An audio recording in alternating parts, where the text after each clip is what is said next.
What if a city, believed to be unconquerable, the heart of a thousand-year empire, was about to face its darkest hour?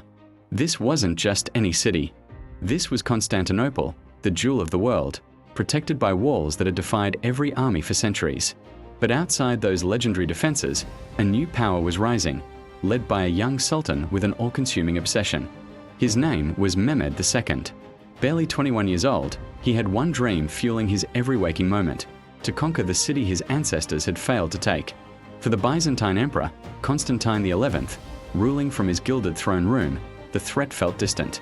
After all, their walls were unbreakable, weren't they? But as Mehmed's vast army began to gather, a shadow fell over the empire.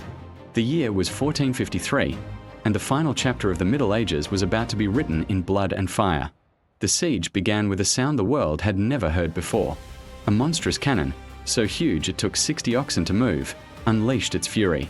Stone projectiles, weighing half a ton, smashed into the ancient fortifications, shattering defenses that had stood for a millennium.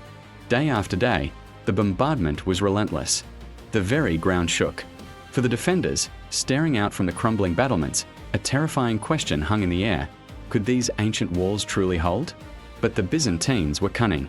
They had a secret weapon, a massive iron chain stretched across the mouth of their harbor, the Golden Horn, blocking the Ottoman navy. No ships could get in. It was a brilliant defense, a seemingly perfect checkmate. Mehmed, however, was no ordinary commander. Faced with this impossible obstacle, he devised a plan so audacious, so utterly insane, it was genius. If he couldn't sail his ships into the harbor, he would simply drag them overland. Imagine the sight. 70 warships, greased with animal fat, hauled by thousands of men and oxen, inching their way up and over a hill, completely bypassing the chain. Talk about a sneaky detour. The Byzantines woke up one morning to find the Ottoman fleet floating right in their supposedly secure harbor. The psychological blow was devastating. What desperate move could possibly turn the tide now? The defenders fought with the courage of lions, but their fate was sealed. The unbreakable city was broken. On the 29th of May, the final, all-out assault began.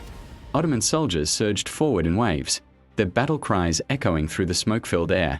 They poured over the breached walls in a human tsunami. The fighting in the streets was brutal, a chaotic whirlwind of steel and desperation.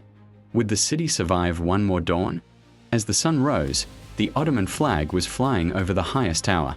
The last emperor of the Byzantines lay dead amongst his soldiers, a king to the very end. The fall of Constantinople wasn't just the end of a city. It was the end of an era. The thousand-year reign of the Byzantine Empire was over, and the Middle Ages collapsed with it. A young sultan's ambition had redrawn the map of the world, creating a new empire that would last for centuries. From the ashes of Constantinople, a new city would rise: Istanbul. A city that, to this day, stands as a bridge between two continents, forever marked by the echo of that brutal, epic siege. Thanks for watching, and don't forget to follow for more incredible stories from history. If this video moved you, like it and follow the channel.